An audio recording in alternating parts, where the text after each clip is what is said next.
Eu tinha 13 anos de idade e eu sempre fui uma menina muito solta, de fazer tudo o que eu sempre quis. E eu gostava muito de ir nos finais de semana ir pro trabalho da minha mãe e ficar lá com ela. Era muito livre lá e eu acabava conversando com todo mundo sempre me tratou muito bem.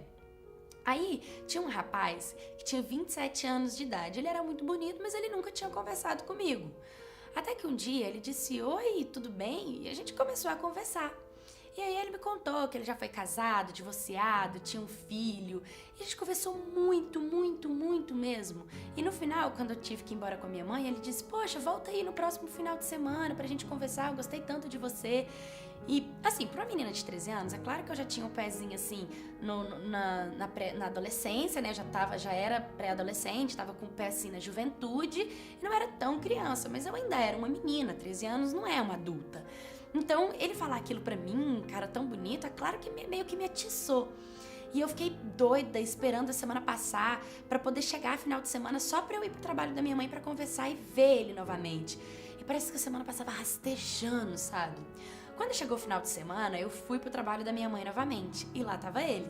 Ele: "Oi, tudo bem?" Ele me deu um abraço apertado, um beijo na testa e todas aquelas atitudes mexiam muito comigo, porque era a primeira vez que eu tava vivendo algumas coisas, né? E a gente conversando, passava horas conversando.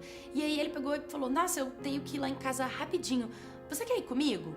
E aí eu fiquei assim, ele: "É rapidinho, vamos lá." Eu falei: "Ah, tudo bem, então vamos." E a gente foi, né? E eu nem falei pra minha mãe, eu só saí, porque como eu disse, sempre fui muito livre. Depois eu mandava uma mensagem pra ela falando onde eu tava. Eu fui. E claro que na minha cabeça passava assim: será que ele vai me dar um beijo? Ah, mas também a gente só deve dar uns beijos, depois ele me traz de volta. Eu já tava assim, entendendo que tinha alguma malícia ali, né? Quando nós chegamos na casa dele, a gente tava na sala e ele me deu um beijo. E é óbvio que eu correspondi, eu queria. E aí ele me pegou no colo e me levou pro quarto dele e fechou a porta. E quando ele fechou a porta, meu coração começou a disparar e eu perguntei pra ele por que ele tinha fechado a porta do quarto. E ele disse: só pra gente ficar mais à vontade, calma. E aí a gente deitou, ele ligou a televisão e eu até me acalmei um pouco, né? E a gente vendo TV e tal, e ele começou a me olhar bem assim nos meus olhos, sabe? E um olhar de desejo, parecia que era muito desejo por mim. E eu fiquei meio assim e perguntei: por que você tá me olhando assim? E ele respondeu: eu tô com fome de você. E aquela resposta dele meio que me assustou, eu não sabia o que eu sentia e eu não entendia assim muito bem o que estava acontecendo. E aí ele pegou e começou a me beijar e me beijar loucamente. E por mais que eu quisesse ir embora, eu até falei pra ele assim, eu afastei ele e falei: eu acho que é melhor a gente voltar. E aí ele falou pra mim assim: calma, eu não vou te machucar. O que eu sinto por você e o que eu tô fazendo é amor. E amor não machuca. E claro que tudo aquilo me fazia me render, né? Eu acabava me entregando a ele. Pronto, aconteceu. Ele tirou a minha virgindade. Depois de tudo, eles me tratando super bem, ele pediu pra que eu não contasse pra ninguém, porque eu tinha 13, ele tinha 27, era uma diferença muito grande, muitas pessoas não poderiam entender, que era melhor deixar só entre nós. E claro, tudo bem, eu fui embora pra casa, ele continuou trocando mensagens comigo, e até ligações, a gente ligava um pro outro, conversava, ele era um amigo.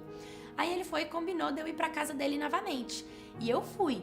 E aí, já sabe, a gente pegou e ficou, transamos, foi aquela loucura. Depois, quando eu fui embora pra casa, tudo começou a mudar.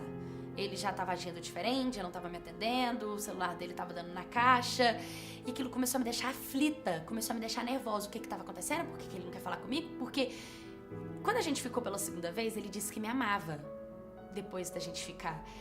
E como eu disse, tudo pra mim tava sendo pela primeira vez, então tudo era muito importante pra mim, aquilo tinha um valor tremendo na minha vida, entendeu? E claro que eu sempre acreditei que isso era recíproco, que ele também sentiu mesmo.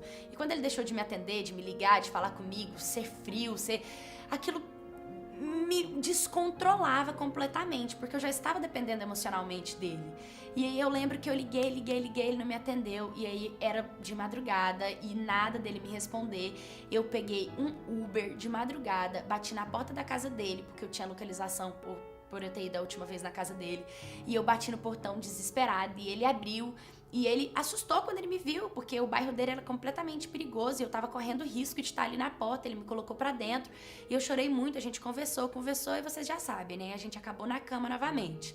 E isso começou a ser repetitivo. E ali, quando eu cheguei em casa, eu comecei a procurar bebidas, porque eu queria parar de sentir aquela dor que eu tava sentindo de ser deixada. E a bebida acabava me ajudando a sair daquilo. Só que só saía daquilo naquele momento. Quando eu tava sóbria, vinha tudo pior dentro de mim. E aquilo começou a acontecer mais e mais vezes, dele não me atender, de eu ir pra casa dele, de eu bater no portão, de fazer aquela loucura. Teve uma vez que ele simplesmente sumiu, ele me bloqueou nas redes sociais, ele me bloqueou no celular, foi uma loucura. Depois que ele me bloqueou, eu lembro que tava chovendo muito, eu peguei o Uber, comecei a bater na porta da casa dele e nada, ele não estava em casa, ele morava sozinho, né? Ele não estava em casa, eu sentei na porta da casa dele e eu chorava, e chovendo, e eu debaixo de chuva, e minha maquiagem borrando, meu cabelo ensopado, eu toda ensopada. Ele chegou em casa 3h50 da manhã. Quando ele chegou, que ele me viu, ele não acreditou. Ele me pegou, ele me pôs pra dentro, ele me enfiou debaixo do chuveiro e eu tava embriagada, eu tava meio bêbada porque eu tinha bebido muito. E aí ele me deu um remédio, sabe, pra curar a ressaca. Ele me colocou pra dormir. E no outro dia, sabe, eu acordei, eu fui beijar ele, ele virou a cara, eu fiquei meio que sem reação e ele me disse que eu nunca mais era pra passar essa vergonha nele. O que eu tava fazendo da minha vida, o que eu tava achando que eu era pra tá nessa loucura, nessa aflição, nessa obsessão por ele, que as coisas não podiam ser assim, que ele nunca mais queria me ver, que ele nunca mais queria saber de mim, que eu tava ficando louca, que isso não era pra acontecer. Eu falei pra ele, mas você me ama, você disse que me amava, e ele disse, mas eu não te amo mais, e não é assim, e aquilo me fez pior. E cara, aquilo foi muito ruim pra mim. Ele pediu que eu fosse embora, sabe? E eu fui embora, eu cheguei em casa, eu só sabia chorar. Chorar. Gente, eu não sabia lidar com o meu sentimento, eu não sabia, com certeza, se acontecesse isso com vocês também, vocês não saberiam lidar com o sentimento de vocês. Eu era nova, eu não entendi o que estava acontecendo, entendeu? E essa obsessão durou quase 3 anos. Eu tentei me relacionar com 2 pessoas e eu não conseguia me relacionar. Eu tentei ficar com outros garotos e só vinha ele na minha cabeça e aquilo me fazia muito mal e eu não sabia o que fazer. Até que eu entrei por outro Instagram, no Instagram dele, e vi que ele tava com uma garota que aparentemente era namorada dele, né? E aquilo me machucou muito, mas me fez entender que ele realmente estava seguindo a vida dele, que eu precisava seguir minha vida. E assim, eu e meu pai sempre teve um relacionamento muito bom. Então eu fui e contei pro meu pai tudo o que tinha acontecido.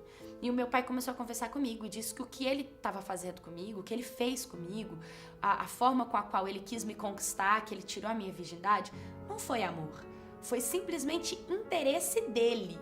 Ele aproveitou da situação, ele aproveitou da minha inocência, ele aproveitou da forma com a qual uma menina jovenzinha se apaixona fácil, entendeu? Porque como tudo é pela primeira vez, um homem mais velho, uma mão boba, um beijo, uma palavra, um homem mais velho sabe como usar as ferramentas para conquistar uma pessoa mais nova. Porque uma mulher mais calejada já passou por isso, então com certeza ela não se deixa cair nesse papinho, entendeu? Agora meninas mais novas não, elas caem nesse papo e eu caí nesse papo, sabe? E aquilo que o meu pai conversou comigo me ajudou muito a entender que nunca foi amor. Nunca foi amor o que ele fez comigo e nunca foi amor o que eu senti por ele. O que eu sentia por ele era consequência do que ele tinha feito comigo, entendeu? Então, eu ter batido no portão dele, eu ter ido atrás dele, bem feito, entendeu? Ele merecia mesmo passar por essa vergonha que eu passava nele, para ele poder entender que o que ele fez comigo não foi legal. Mas com certeza ele não aprendeu, ou aprendeu, não sei, eu nunca mais conversei com ele. Mas o que eu digo é que não caiam em papinho de homens, entendeu? Saibam lidar com esses caras, saibam ter um pezinho lá, sabe? Tenta pegar a minha história como exemplo e entender que muitos rapazes vão tentar se aproximar e vão tentar te usar, mas é por interesse próprio, não é porque ele gosta de você, entendeu? É porque ele quer simplesmente aproveitar daquela situação e da sua inocência. Foi o que aconteceu comigo e tome muito cuidado para vocês também não caírem na cilada de um homem assim. Oi, my cats, tudo bem com vocês? Gente, a história de hoje fala realmente sobre pessoas mais velhas com meninas mais novas. Tudo bem, eu não vejo problema nenhum em meninas que gostam de se relacionar com homens mais velhos, nem meninos que gostam de se relacionar com mulheres mais velhas. A diferença, gente, é a cabeça e a maturidade. Muitos homens, principalmente um homem de quase 30 anos de idade, ele já viveu muitas experiências e ele sabe como agir. Como disse o pai dessa garota, ele tem ferramentas para conseguir usar a favor dele, né? Pra aproveitar de pessoas que ainda não passaram por situações assim. Então, se você é uma menina nova, tenta se relacionar com pessoas mais próximas de você, mais próximas da sua idade, mais próximas da sua cabeça, entendeu? Que claro que eu acredito que as experiências, elas não vêm com os anos, elas vêm com as dores, entendeu? Uma pessoa de 15 anos pode ter passado por tanta coisa que aprendeu mais do que uma pessoa de 20 que não viveu nada. Porém, quando se diz de sexo, amor, relacionamento, é legal você ter o pezinho no chão, você saber onde você entra, onde você pisa, com quem você se envolve, com quem você se relaciona, porque essa pessoa pode ter várias intenções. Então, primeiro você busca a intenção dessa pessoa e a sua intenção também, entendeu? Porque não vale só de você, você tem que entender o próximo, você ora, entrega na mão de Deus. E, gente, essas coisas, assim, às vezes a gente quer tanto que essa pessoa seja o amor da nossa vida, mas às vezes não vai ser, entendeu? Então é melhor você não precipitar, não atropela o tempo, deixa que as coisas boas estão por vir. Se você já caiu na cilada de um homem mais velho também e pensou que era amor e no fundo não era nada, manda sua história pra eu trazer no canal e deixa nos comentários o que você faria no lugar dessa menina. Curta, comenta, compartilha, se inscreva no canal. Um beijo e até o próximo vídeo.